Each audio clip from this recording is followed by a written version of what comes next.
ಎಲ್ರಿಗೂ ನಮಸ್ಕಾರ. ಎಲ್ಲರೂ ಹೇಗಿದ್ದೀರಾ? ಎಲ್ಲರೂ ರಾಯರ ಕೃಪೆಯಿಂದ ಚೆನ್ನಾಗಿದ್ದೀರಾ ಅಂತ ನಾನು ಭಾವಿಸ್ತೀನಿ.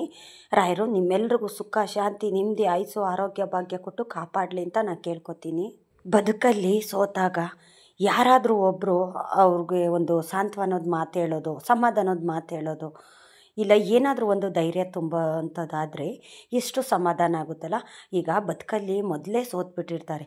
ಜೀವನದಲ್ಲಿ ಹಲವಾರು ಅಡ್ಡಿ ಆತಂಕಗಳು ಬಂದು ಜೀವನದಲ್ಲಿ ನಾನೇನು ಮಾಡೋಕ್ಕೆ ಆಗ್ತಿಲ್ಲ, ನನ್ನ ಜೀವನದಲ್ಲಿ ಸೋತ್ಬಿಟ್ಟಿದ್ದೀನಪ್ಪ, ಏನೇ ಒಂದು ಕಾರ್ಯ ಮಾಡೋದಕ್ಕೋದ್ರು, ಕೆಲಸ ಮಾಡೋದಕ್ಕೋದ್ರು ಅದರಲ್ಲೆಲ್ಲ ಒಂದು ವಿಘ್ನ ಅನ್ನೋದು ಬರ್ತಿದೆ. ಯಾಕೆ ಈ ಥರ ನನ್ನ ಜೀವನದಲ್ಲಿ ಈ ಥರ ಆಗ್ತಿದೆ, ಏನು ಮಾಡೋದು, ಮುಂದೆ ಏನು ದಾರಿ ಅಂತ ತಲೆ ಮೇಲೆ ಕೈ ಹೊತ್ಕೊಂಡು ಕೂತ್ಕೊಂಡಾಗ ಯಾರಾದರೂ ಒಬ್ಬರು ಮನಸ್ಸಿಗೆ ಸಮಾಧಾನ ಹೇಳೋದ್ರಿಂದ, ಸಹಾಯ ಮಾಡೋದ್ರಿಂದ ಜೀವನದಲ್ಲಿ ನಾನು ಬದುಕಬೇಕಪ್ಪ, ನಾನು ಬಾಳಬೇಕು, ನಾನು ನಂಬ್ಕೊಂಡಿರೋರು ನಾನು ಹೇಗಾದರೂ ಮಾಡಿ ಸಾಕಬೇಕು, ಒಂದು ಕುನಿನ ಮಾಡಿನೋ ಈಗ ಒಂದು ನಾನು ಸಾಕಬೇಕು ಅಂತ ಒಂದು ಭರವಸೆ ಬರುತ್ತೆ.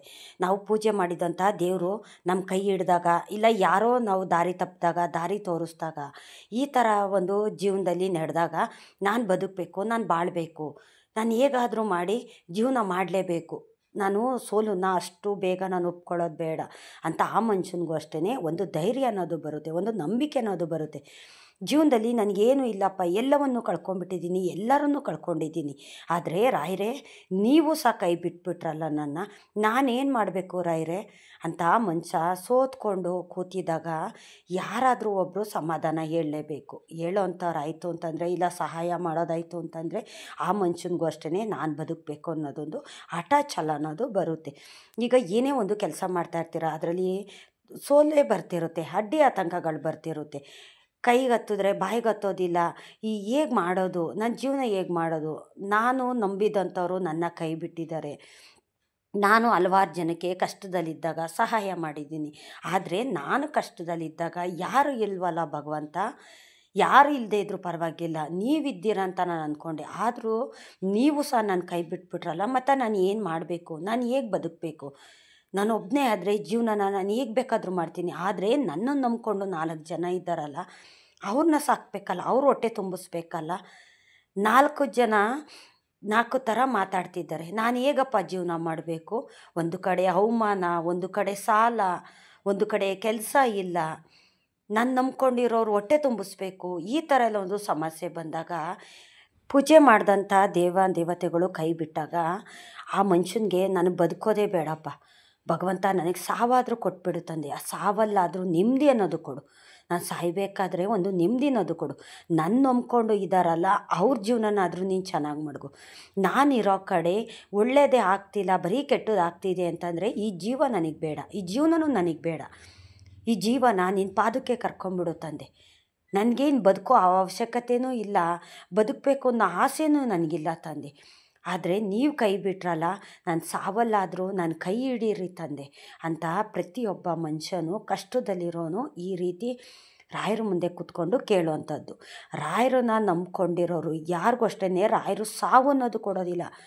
ರಾಯರು ನಾವು ಮನೆಯಲ್ಲಿ ಇಟ್ಕೊಂಡು ಪೂಜೆ ಮಾಡ್ತಾಯಿದ್ದೀವಿ ಅಂತ ಅನ್ನೋದಾಯಿತು ಅಂತಂದರೆ ಯಾರಿಗೂ ಅಷ್ಟೇ ಸಾವು ಅನ್ನೋದು ಕೊಡೋದಿಲ್ಲ. ನೀನು ಸಾವಿಗೆ ಹೋಗೋ ತಕ್ಕನೂ ನೀನು ಯೋಚನೆ ಮಾಡಿದ್ದೀಯಾ ಅಂತಂದರೆ ನಿನಗೆ ನಾನು ಅನುಗ್ರಹ ಮಾಡ್ತೀನಿ ಅಂತ ನಮ್ಮ ರಾಯರು ನಂಬಿದವ್ರನ್ನ ಕೈ ಹಿಡಿದು ಕಾಪಾಡ್ತಾರೆ, ಜೀವನಕ್ಕೆ ಒಂದು ದಾರಿ ತೋರಿಸ್ಕೊಡ್ತಾರೆ. ಆ ಟೈಮಲ್ಲಿ ಯಾರಾದರೂ ಒಬ್ಬರು ಬಂದು ನಮ್ಮ ಕಷ್ಟಕ್ಕೆ ಆಗೋವಂಥದ್ದು, ಇಲ್ಲ ದೇವ್ರುಗಳು ಒಂದು ಸೂಚನೆ ಅನ್ನೋದು ಕೊಡ್ತಾರೆ, ಕನಸಿನಲ್ಲಿ ಬಂದು ಈ ರೀತಿ ಯಾರ್ದೋ ಮುಖಾಂತರ ಹೇಳ್ಸೋವಂಥದ್ದು, ಇಲ್ಲ ರಾಯರು ಪ್ರತ್ಯಕ್ಷವಾಗಿ ಕನಸಿನಲ್ಲಿ ರಾಯರೇ ಬರ್ತಾರೆ, ಹಸು ಬರುತ್ತೆ, ಮಂತ್ರಾಲಯ ಬರುತ್ತೆ, ಮಠ ಬರುತ್ತೆ. ನೀವು ತುಂಬ ಕಷ್ಟದಲ್ಲಿದ್ದಾಗ ಈ ರೀತಿ ಯೋಚನೆ ಮಾಡಿದಾಗ ನೀವು ಅಬ್ಸರ್ವ್ ಮಾಡಿ, ರಾಯರು ಖಂಡಿತ ಕನಸಲ್ಲಿ ಬಂದೇ ಬರ್ತಾರೆ, ಬಂದು ನಿಮಗೆ ದಾರಿ ತೋರಿಸ್ತಾರೆ, ಸೂಚನೆ ಅನ್ನೋದು ಕೊಡ್ತಾರೆ. ಆವಾಗ ನೀವು ಅರ್ಥ ಮಾಡ್ಕೋಬೇಕು, ನೀವು ರಾಯರು ನಮ್ಮ ಜೊತೆಗಿದ್ದಾರೆ, ಯಾರೇ ಕೈ ಬಿಟ್ಟರು ನಾನು ನಂಬಿರೋ ಅಂಥ ನಮ್ಮ ರಾಯರು ನನ್ನ ಕೈ ಬಿಡೋದಿಲ್ಲ, ಕಾಪಾಡ್ತಾರೆ ಅಂತ ನಾವಿಷ್ಟನ್ನ ಅರ್ಥ ಮಾಡಿಕೊಂಡು ನಾವು ಮುಂದೆ ಜೀವನ ಮಾಡಬೇಕು. ಜೀವನ ಇಷ್ಟೇ ಅಪ್ಪ, ಮುಗಿದೋಯ್ತು, ಏನೂ ದಾರಿನೇ ಇಲ್ಲ ಅಂತ ಅಂದ್ಕೊಳ್ಳೋದಕ್ಕೆ ಹೋಗಬಾರ್ದು, ಏನಾದರೂ ಒಂದು ದಾರಿ ಇದ್ದೇ ಇರುತ್ತೆ.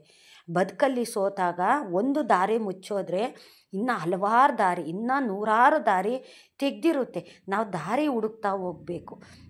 ಯಾವ ದಾರೀಲಿ ಹೋದರೆ ನಮ್ಗೆ ಒಳ್ಳೆಯದಾಗುತ್ತೆ, ಯಾವ ದಾರೀಲಿ ಹೋದರೆ ನಮಗೆ ಕೆಟ್ಟದಾಗುತ್ತೆ ಅಂತ ಸೂಚನೆ ಅನ್ನೋದು ಕೊಡ್ತಾರೆ ರಾಯರು. ನಾವು ರಾಯರನ್ನ ಮನಸ್ಸಲ್ಲಿ ಇಟ್ಕೊಂಡು ಅಷ್ಟೊಂದು ನಂಬ್ತೀವಿ, ಪೂಜೆ ಮಾಡ್ತೀವಿ ಅಂತಂದರೆ ರಾಯರು ಯಾರನ್ನೂ ಅಷ್ಟೇ ಕೆಟ್ಟ ದಾರಿಲಿ ಹೋಗೋದಕ್ಕೆ, ಕೆಟ್ಟದಾಗಿ ಯೋಚನೆ ಮಾಡೋದಕ್ಕೆ ರಾಯರು ಯಾರನ್ನೂ ಅಷ್ಟೇ ಬಿಡೋದಿಲ್ಲ. ಹೇಗಾದರೂ ಅವರು ಒಳ್ಳೇದು ಮಾಡೇ ಮಾಡ್ತಾರೆ. ನಾವು ಇಷ್ಟನ್ನ ನಾವು ಅರ್ಥ ಮಾಡ್ಕೋಬೇಕು. ಮೊದಲದಾಗಿ ನಾವು ರಾಯರನ್ನ ನಂಬಬೇಕು. ಎಷ್ಟೇ ಕಷ್ಟ ಬರಲಿ, ಎಷ್ಟೇ ಜನ ನಮ್ಗೆ ಅವಮಾನ ಮಾಡಲಿ, ನೀವು ಚೆನ್ನಾಗಿದ್ದಾಗ ನಿಮ್ಮ ಜೊತೆ ಇರೋವಂಥ ವ್ಯಕ್ತಿನೂ ನಿಮಗೆ ಕಷ್ಟ ಬಂದಾಗ ನಿಮ್ಮ ಕೈ ಬಿಟ್ಟು ಹೋಗೋವಂಥದ್ದು. ಆದರೆ ನೀವು ನಂಬಿರೋ ರಾಯರು ಯಾವತ್ತೂ ಅಷ್ಟೇ ಕೈ ಬಿಡೋದಿಲ್ಲ. ನೀವು ಚೆನ್ನಾಗಿದ್ದಾಗ ನಿಮ್ಮ ಜೊತೇಲಿದ್ದು ನಿಮಗೆ ಕಷ್ಟ ಬಂದಾಗ ನಿಮ್ಮ ಕೈ ಬಿಟ್ಟು ಹೋಗೋದಿಲ್ಲ. ಕಷ್ಟದಲ್ಲಿರೋ ಮನುಷ್ಯರು ಕಂಡ್ರೇ ರಾಯರಿಗೆ ಕರುಣೆ ಅನ್ನೋದು ಬರೋದು. ಅಂಥ ವ್ಯಕ್ತಿ ಜೊತೇಲಿ ಇದ್ಕೊಂಡು ಅಂಥವ್ರಿಗೆ ಒಳ್ಳೆಯದನ್ನೇ ಬಯಸ್ತಾ ಇರ್ತಾರೆ ರಾಯರು. ಯಾರನ್ನೂ ಅಷ್ಟೇ ನಡು ನೀರಲ್ಲಿ ಕೈ ಬಿಡೋದಿಲ್ಲ. ರಾಯರು ಅಂದ್ರೇ ಒಂದು ಶಕ್ತಿ, ರಾಯರು ಪವಾಡ ಅಂದ್ರೇ ಒಂದು ಅದ್ಭುತ ಅಲ್ವಾ. ರಾಯರು ಇರಬೇಕಾದ್ರೆ ನಮಗೆ ಅಂತಕ್ಕೆ ಚಿಂತೆ, ಕಷ್ಟಗಳಿಗೆ ಹೇಳ್ಬೇಕು ನನ್ನ ಜೊತೆ ರಾಯರು ಇದ್ದಾರೆ, ನೀನು ಕಷ್ಟ ಕೊಡೋದಾದರೆ ಮೊದಲು ನನ್ನ ರಾಯರು ದಾಟಿ ನೀನು ಬರಬೇಕು. ನನ್ನಲ್ಲಿ, ನನ್ನ ಮನಸ್ಸಲ್ಲಿ, ನನ್ನ ಹೃದಯದಲ್ಲಿ, ನನ್ನ ಮನೆಯಲ್ಲಿ ನನ್ನ ಅಪ್ಪ ಇದ್ದಾರೆ, ನನ್ನ ರಾಯರು ಇದ್ದಾರೆ, ಅವ್ರನ್ನ ದಾಟಿ ನೀನು ಬರಬೇಕು ನನಗೆ ಕಷ್ಟ ಕೊಡೋದಾದರೆ ಅಂತ ಕಷ್ಟಗಳಿಗೆ ಹೇಳಬೇಕು. ಕಷ್ಟ ಬತ್ತು ಅಂತ ಅಂದ್ಬಿಟ್ಟು ನಾವು ಜೀವನನೇ ಇಲ್ಲಪ್ಪ, ಈ ಜೀವನೇ ಬೇಡ ಅನ್ನೋ ತಕ್ಕ ಯೋಚನೆ ಮಾಡೋದಕ್ಕೆ ಹೋಗಬಾರ್ದು. ಏಕೆ ಜನ ಮೋಸ ಮಾಡಿದ್ರು, ದೇವತೆಗಳಿದ್ದಾರಲ್ಲ ಅವ್ರು ಯಾವತ್ತೂ ಕೈ ಬಿಡೋದಿಲ್ಲ. ಇವತ್ತು ಕಷ್ಟ ಕೊಡ್ತಾರಾ, ನಾಳೆ ಸುಖ ಅನ್ನೋದು ಖಂಡಿತ ಕೊಟ್ಟೇ ಕೊಡ್ತಾರೆ. ಎಂಥವ್ರಿಗೂ ಅಷ್ಟೇ ಸುಖ ಇದ್ಮೇಲೆ ಕಷ್ಟ ಬರುತ್ತೆ, ಕಷ್ಟ ಇದ್ಮೇಲೆ ಸುಖ ಬರುತ್ತೆ. ಒಬ್ಬ ಮನುಷ್ಯನಾಗಿ ಹುಟ್ಟಿದ ಮೇಲೆ ಕಷ್ಟ ಸುಖ ಎರಡೂ ಅಷ್ಟೇ ನಾವು ಅನುಭವಿಸ್ಬೇಕು. ಈಗ ನಾವು ಯುಗಾದಿ ಆಚರಿಸ್ತೀವಿ, ಅದರಲ್ಲಿ ಬರೀ ಸಿಹಿನೇ ತಿಂತೀವ? ಇಲ್ಲ, ಸಿಹಿ ಕಹಿ ಎರಡೂ ಅಷ್ಟೇ ಬೆರೆಸಿ ತಿನ್ನೋ ಅಂಥದ್ದು. ಏಕೆ ಅಂತಂದರೆ ನಾವು ಜೀವನದಲ್ಲಿ ಕಷ್ಟ ಸುಖ ಎರಡೂ ಅಷ್ಟೇ ಸಮನಳತೆಯಲ್ಲಿ ಬರಲಿ. ಬರೀ ಸಿಹಿನೇ ಕೇಳೋ ಅಂಥದ್ದಲ್ಲ, ಕಷ್ಟ ಬೇಕಲ್ವ, ಕಷ್ಟನೂ ನಾವು ಅನುಭವಿಸ್ಲೇಬೇಕು. ಬರೀ ನಾವು ಸಿಹಿನೇ ತಿಂದು ಬರೀ ಒಳ್ಳೆಯದನ್ನೇ ಬಯಸಿದ್ರೆ ಮತ್ತು ಕಷ್ಟ ಯಾರು ಅನುಭವಿಸೋದು, ಕಹಿ ಯಾರು ತಿನ್ನೋದು? ಹಾಗೆ ಒಬ್ಬ ಮನುಷ್ಯನಲ್ಲಿ ಕಷ್ಟ ಸುಖ ಎರಡೂ ಅಷ್ಟೇ ಇದ್ದೇ ಇರುತ್ತೆ. ಆ ಮನುಷ್ಯ ಕಷ್ಟ ಸುಖ ಅನುಭವಿಸಿದ್ರೇ ಒಬ್ಬ ಮನುಷ್ಯನಾಗೋದಕ್ಕೆ ಸಾಧ್ಯವಾಗೋದು. ಸುಖನೇ ಬೇಡ್ತಾ ಹೋದರೆ ಕಷ್ಟನ ಯಾರು ಅನುಭವಿಸೋದು? ಕಷ್ಟನೂ ಕೇಳಬೇಕು ನಾವು. ಕಷ್ಟ ಬರ್ತಿದೆಯಾ, ದೇವ್ರ ಮೊರೆ ಹೋಗಬೇಕು. ದೇವತೆಗಳಿದ್ದಾರಲ್ಲ ನಮಗೆ ಕಾಪಾಡೋದಕ್ಕೆ, ನಮ್ಮ ರಾಯರಿದ್ದಾರಲ್ಲ, ನಾವು ಕೇಳಿದ ತಕ್ಷಣ ವರ ಕೊಡೋ ನನ್ನ ತಂದೆ ಇದ್ದಾರಲ್ಲ, ಅವರಲ್ಲಿ ಒಂದು ಪ್ರಾರ್ಥನೆ ಮಾಡಿಕೊಂಡು, ಭಗವಂತ ಎಷ್ಟು ಕಷ್ಟ ಕೊಡಿಸ್ತಾ ಇದೆಯಾ ನೀನು ಜನಗಳ ಕೈಲಿ, ಬೇಡ ತಂದೆ, ನಾನು ಅನುಭವಿಸೋಕ್ಕಾಗದಿರೋಷ್ಟು ಕಷ್ಟ ನೀನು ಕೊಡಬೇಡ ಭಗವಂತ. ನೀನು ಕಷ್ಟ ಕೊಡ್ತೀಯಾ, ನನ್ನ ಜೊತೇಲಿ ನೀನು ಇರಬೇಕು. ನನಗೆ ಕಷ್ಟ ಬರೋದನ್ನ ನೀವೆಲ್ಲ ನೋಡ್ತಾ ಇರ್ತೀರಲ್ವ, ಆವಾಗ ನಾನು ಪಡೋ ಕಷ್ಟ ನಿಮ್ಗೆ ಗೊತ್ತಾಗುತ್ತೆ. ನೀವು ಕಣ್ಣಿಂದ ನೋಡಿದ್ರೆ ನಿಮಗೆ ಗೊತ್ತಾಗುತ್ತೆ ಅಂತ ನಾವು ರಾಯರ ಮುಂದೆ ಕೂತ್ಕೊಂಡು ಇಷ್ಟನ್ನ ನಾವು ಹೇಳಬೇಕು. ನಾವು ಭಕ್ತಿಯಿಂದ ರಾಯರನ್ನ ಪೂಜೆ ಮಾಡಬೇಕು, ರಾಯರನ್ನ ಆರಾಧಿಸ್ಬೇಕು. ನಾವು 24 ಗಂಟೆನೂ ನನ್ನ ತಂದೆಯ ಹೆಸ್ರನ್ನ ನಾವು ಯಾವಾಗಲೂ ಹೇಳ್ತಾ ಇರಬೇಕು. ಗುರು ರಾಘವೇಂದ್ರಾಯ ನಮಃ, ಗುರು ರಾಘವೇಂದ್ರಾಯ ನಮಃ ಅಂತ ನಮ್ಮ ಮನಸ್ಸಿನಲ್ಲಿ ಯಾವುದೇ ಒಂದು ದೇವರು ಸ್ತೋತ್ರ ನಾವು ಹೇಳ್ತಿದ್ರೆ ಕಷ್ಟ ಅನ್ನೋದು ಬರೋದಿಲ್ಲ. ನಾವು ಮನಸ್ಸಿನಲ್ಲಿ ಬೇರೆ ಏನೇನೋ ಯೋಚನೆ ಮಾಡೋದು, ಮನೆ ಪರಿಸ್ಥಿತಿ ಯೋಚನೆ ಮಾಡೋದು. ಅಯ್ಯೋ ಸಾಲ ಕೊಟ್ಟಿದ್ದಾರಪ್ಪ, ನಾಳೆ ಸಾಲ ಕೇಳೋದಕ್ಕೆ ಬರ್ತಾರೆ, ನನ್ನ ಮನೆಯಲ್ಲಿ ಸಂಜೆ ಅಡುಗೆ ಮಾಡೋದಕ್ಕೆ ಒಂದು ಅಕ್ಕಿ ಅನ್ನೋದಿಲ್ಲ, ಏನು ಮಾಡೋದು ನಾನು ಅಂತ ಈ ರೀತಿ ನಾವು ಯೋಚನೆ ಮಾಡೋದಕ್ಕೆ ಹೋಗಬಾರ್ದು. ಕಷ್ಟ ಇದೆಯಾ, ಇರಲಿ, ಅದು ನಮ್ಮಲ್ಲೇ ಇಟ್ಕೋಬೇಕು. ಅದು ನಾವು ಮನಸ್ಸಿನಲ್ಲಿ ಯಾವಾಗಲೂ ಅಷ್ಟೇ ಅದನ್ನು ಹೇಳ್ತಾ ಹೋಗಬಾರ್ದು. ಅಸ್ತು ದೇವತೆಗಳು 24 ಗಂಟೆನೂ ಅಸ್ತು ಅಂತಲೇ ಇರ್ತವೆ. ನೀವು ಯಾವಾಗ ಕಷ್ಟನೆಲ್ಲ ನೀವು ಮನಸ್ಸಿನಲ್ಲೇ ಯೋಚನೆ ಮಾಡ್ತಾ ಇರ್ತೀರ, ಬೇಡದೇ ಇರೋದನ್ನೆಲ್ಲ ಮನಸ್ಸಿನಲ್ಲಿ ಯೋಚನೆ ಮಾಡ್ತಾ ಇರ್ತೀರಲ್ಲ, ಅದು ಅಸ್ತು ದೇವತೆಗಳು ಅಸ್ತು ಅಂತ ಅಂದಾಗ ಜೀವನ ಪೂರ್ತಿ ಕಷ್ಟಗಳು ನಿಮ್ಮಲ್ಲೇ ಉಳಿಯುವಂಥದ್ದು.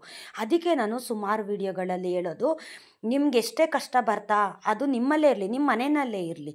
ನೀವು ಮನಸ್ಸಿನಲ್ಲಿ ಒಂದು ದೇವ್ರನ್ನ ಜಪ ಮಾಡಿ, ಕೃಷ್ಣಾಯ ವಾಸುದೇವಾಯ ಹರೆಯೇ ಪರಮಾತ್ಮನೇ ಪ್ರಣತಂ ಕ್ಲೇಶನಾಶಾಯ ಗೋವಿಂದಾಯ ನಮೋ ನಮಃ ಅಂದರೆ ಅರ್ಥ, ನಮ್ಮ ಮನಸ್ಸಿನಲ್ಲಿ ಏನೇ ಒಂದು ಕೊಳಕಿದ್ರು, ಏನೇ ಬೇಡದಿರೋದೊಂದು ಯೋಚನೆ ಇದ್ದರೂ ಅದೆಲ್ಲ ಹೊರಗಡೆ ಹೋಗಲಿ.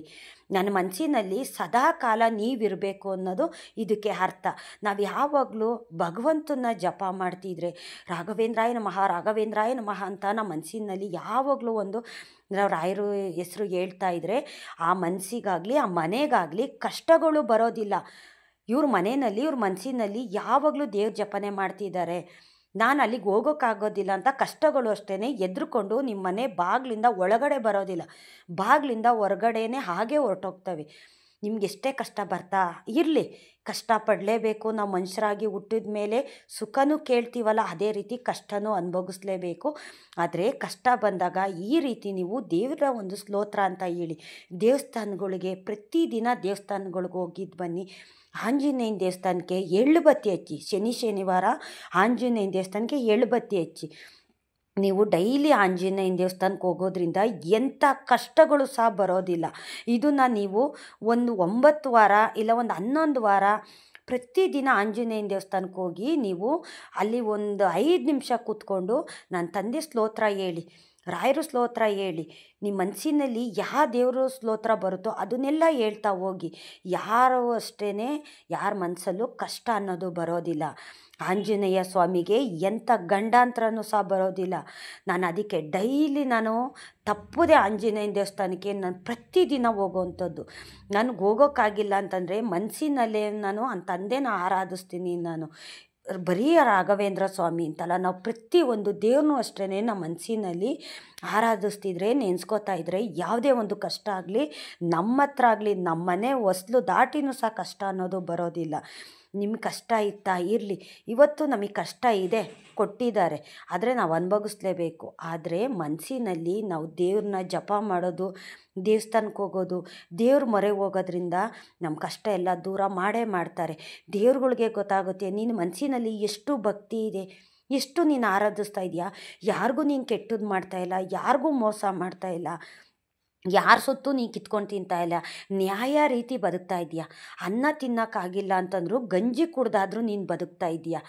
ಯಾರ ತಲೆ ಮೇಲೆ ಕೈ ಇಟ್ಟು ನೀನು ಜೀವನ ಮಾಡ್ತಾಯಿಲ್ಲ. ಆದರೆ ನಿನ್ನ ಜೀವನದುದ್ದಕ್ಕೂ ನಾನು ನಿನಗೆ ಬೆಳಕಾಗಿರ್ತೀನಿ, ನಿನ್ನ ಜೀವನನ ಹಚ್ಚ ಹಸಿರಾಗಿಟ್ಟಿರ್ತೀನಿ ಅಂತ ಮುಕ್ಕೋಟಿ ದೇವತೆಗಳು ಹೇಳೋ ಅಂಥದ್ದು ಅಲ್ವಾ. ನಾವಿವತ್ತು ಕಷ್ಟ ಬತ್ತು ಅಂತ ಅಂದ್ಬಿಟ್ಟು ಬೇರೆ ಏನೋ ಅಷ್ಟೇ ಯೋಚನೆ ಮಾಡೋದಕ್ಕೆ ಹೋಗಬಾರ್ದು. ಇದ್ದಾರಲ್ಲ ನಮ್ಮ ತಂದೆ ಇದ್ದಾರಲ್ಲ, ನಮ್ಮ ಗುರುರಾಯರಿದ್ದಾರಲ್ಲ, ನಮ್ಮ ರಾಯರಿಗೆ ಎಷ್ಟೆಲ್ಲ ಕಷ್ಟ ಬರ್ತು, ನಮ್ಮ ರಾಯರು ಎಷ್ಟೆಲ್ಲ ಕಷ್ಟ ಅನುಭವಿಸಿದ್ದಾರೆ. ಅವರು ಅನುಭವಿಸಿರೋ ಕಷ್ಟನ ನಾವು ಒಂದು ಹುಲ್ಲು ಕಡ್ಡಿನೂ ಸಹ ನಾವು ಅನುಭವಿಸೋಕ್ಕಾಗೋದಿಲ್ಲ.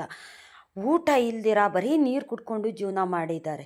ಆ ರೀತಿ ಇರಬೇಕಾದ್ರೆ ರಾಯರು ಮನಸ್ಸಿನಲ್ಲಿ ಯಾವಾಗಲೂ ಅಷ್ಟೇ ಹರೇ ರಾಮ ಹರೇ ರಾಮ ಹರೇ ಕೃಷ್ಣ ಅಂತ 24 ಗಂಟೆನೂ ಅವರು ದೇವರು ಜಪ ಮಾಡ್ತಿದ್ರು, ದೇವ್ರನ್ನ ಪೂಜೆ ಮಾಡ್ತಿದ್ರು. ನನಗೆ ಬಡತನ ನೀನು ಕೊಟ್ಟಿದ್ಯಾ ಅಂತ ಅವ್ರು ಯಾವತ್ತೂ ದೇವ್ರ ಮುಂದೆ ಕೂತ್ಕೊಂಡು ಅವ್ರು ಕೇಳ್ಕೊಳ್ಳಿಲ್ಲ. ಹಾಗೇನಾದರೂ ಅವ್ರು ಕೇಳ್ಕೊಂಬಿಟ್ಟಿದ್ರೆ ರಾಯರ ಪಾಲಿಗೆ ಎಷ್ಟು ದೇವರುಗಳಿದ್ದಾರೆ, 1 ಸೆಕೆಂಡಲ್ಲಿ ಅಸ್ತು ಅಂತ ಹೇಳ್ಬಿಡ್ತಿದ್ರು. ರಾಯರು ಕಷ್ಟನ ಮಂಗಮಾಯ ಮಾಡಿಬಿಡ್ತಿದ್ರು. ಆದರೆ ರಾಯರು ಆ ರೀತಿ ಕೇಳಲಿಲ್ಲ. ಅವ್ರು ಪಟ್ಟ ಕಷ್ಟನ ಜನಗಳು ಪಡಬಾರ್ದು, ನನ್ನ ನಂಬಿ ಬರೋ ಭಕ್ತಾದಿಗಳು ಕಷ್ಟ ಅನುಭವಿಸ್ಬಾರ್ದು. ಯಾರು ಕಷ್ಟ ಕಣ್ಣೀರು ಅಂತ ನನ್ನ ಮಠಕ್ಕೆ ಬರ್ತಾರೋ, ನನ್ನ ದೇವಸ್ಥಾನದ ಬಾಗಿಲಿಗೆ ಬರ್ತಾರೋ ಅವ್ರ ಕಷ್ಟನೆಲ್ಲ ನಾನು ಮಂಜಿನ ಥರ ನಾನು ಕರಗಿಸ್ತೀನಿ ಅಂತ ನಮ್ಮ ರಾಯರು ಬೃಂದಾವನ ಪ್ರವೇಶ ಮಾಡಿದ್ದಂಥದ್ದು ಅಲ್ವಾ. ಅವ್ರ ಪಟ್ಟ ಕಷ್ಟನ ನಾವು ಒಂದು ಸಾಸಿವೆ ಕಾಳಷ್ಟು ಕಷ್ಟಪಡೋಕ್ಕಾಗೋದಿಲ್ಲ. ಕಷ್ಟ ಕೊಟ್ಟಿದ್ದಾರ, ನಮ್ಮ ಕಷ್ಟ ದೂರ ಮಾಡೋದಕ್ಕೆ ಅಂತಲೇ ರಾಯರಿದ್ದಾರಲ್ಲ, ಮುಕ್ಕೋಟಿ ದೇವತೆಗಳಿದ್ದಾರಲ್ಲ, ನಾವು ಅವ್ರ ಮೊರೆ ಹೋಗಬೇಕು. ಜನ ನಂಬಿ ನೀವೇನೇ ಒಂದು ಕೆಲಸ ಮಾಡೋದಕ್ಕೆ ಹೋಗಬೇಡಿ. ನಿಮ್ಮ ಕಷ್ಟ ಹೀಗಿದೆ ಅಂತ ಯಾವತ್ತೂ ಅಷ್ಟೇ ಹೇಳ್ಕೊಳ್ಳೋದಕ್ಕೋಸ್ಕರ ಹೋಗಬೇಡಿ. ಇವತ್ತು ನೀವು ಹೇಳ್ಕೊತು ಅಂತಂದರೆ ನಾಳೆ ಹಾಡಿಕೊಂಡು ನಗ್ತಾರೆ. ನಿಮ್ಮ ಎದುರುಗಡೆನೇ ಚೆನ್ನಾಗಿರ್ತಾರೆ, ಆದರೆ ಹಿಂದೆಗಡೆ ಹಾಡಿಕೊಂಡು ನಗ್ತಾರೆ.